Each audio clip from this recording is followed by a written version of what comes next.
walk back, and there was a biter. I had to deal with a biter. I had to make sure I stood back, and like I let them like, you know, make sure that they weren't hurting other people, and then get everyone else out of the room, and just let them kind of explode too. They had expressed that, okay? Sometimes some of them had to break things because it's their mind, especially when they have a traumatic brain injury.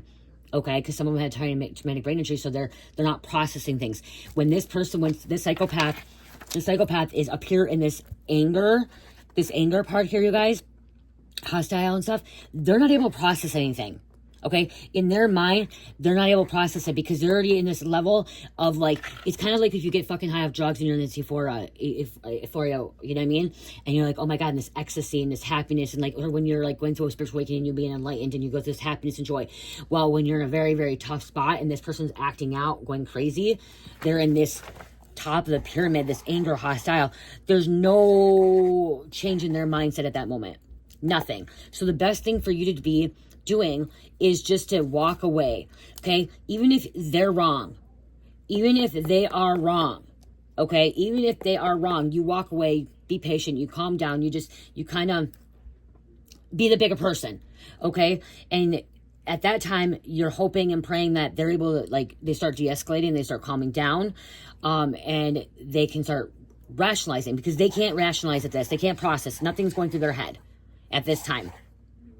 Okay, once they got to this level, there's nothing going on this time. It's like it's over. It's game over for them. Okay, and like even if they fucked up, even if they did something wrong, even if they don't know they're bad, you have to like walk away. Okay, and some people, they won't feel that, and then what happens? Okay, what I said. Then what happens? They start going back down this. Okay, then they start going back down this triangle, which they start going back down. Now they're starting to feel shame. They're feeling guilt. They're feeling remorse. They're feeling bad. They're feeling sorry. Okay. Some may not like want to be sorry. Some may not feel all these. And then they're like, okay, now they don't want to, like, some of them may not want to apologize. Some of them may not want to say, hey, yeah, I did this wrong. I did this wrong, or I didn't do this wrong. They don't want to say that because some of them are in their, what's the word, guys?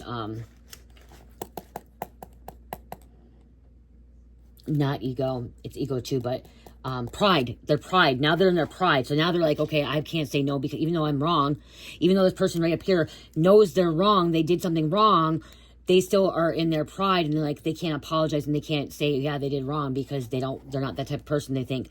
So you're over here calming, so you're waiting, you know what I mean? And some, in this situation, you know, they're psychopaths, they may come and say this, they may not, okay? I am hearing that if they do say sorry, this is going to be like the first time they say sorry. It's not going to be the last time, or it's going to be probably the last time too. Someone doesn't say sorry a lot. Okay? But some people, as a detective, never